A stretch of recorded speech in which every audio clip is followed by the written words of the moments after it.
ഇവിടെ ഒരുത്തൻ അറിയാതെ കാൽവഴുതി മലയിൽ നിന്നും താഴേക്ക് വീഴുന്നു. ഇത് കണ്ട് അവന്റെ ഫ്രണ്ട്സ് എല്ലാവരും പേടിച്ച് താഴേക്ക് നോക്കവേ താഴെ നിന്നും ഉറക്കെ അവൻ എനിക്കൊന്നും പറ്റിയിട്ടില്ല എന്ന് വിളിച്ചു പറയുന്നു.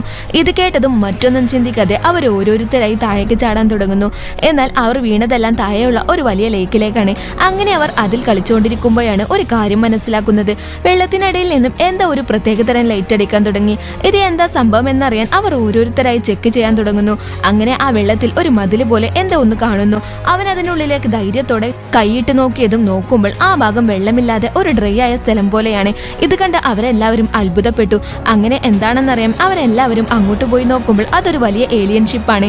അതിനുള്ളിൽ നിന്നും ഇപ്പോൾ ഒരു റോബോ പുറത്തേക്ക് വന്നു. അത് ഇവരെ കണ്ടതും നിങ്ങൾക്കും വേണ്ടിയാണ് ഈ 600 വർഷം ഞാൻ കാത്തിരുന്നത് എന്ന് പറഞ്ഞു. ശേഷം റോബോ പറഞ്ഞ സ്ഥലത്ത് അവർ പോയി നിന്നതും അവരുടെ ശരീരത്തിൽ പെട്ടെന്ന് പവർ വരാൻ തുടങ്ങി. ഉടനെ തന്നെ അവരുടെ ശരീരത്തിൽ പവർ ഡ്രസ്സ് സൂട്ടാകാൻ തുടങ്ങി. അതിനുശേഷം അവർ പവർ റേഞ്ചേഴ്സായി മാറി.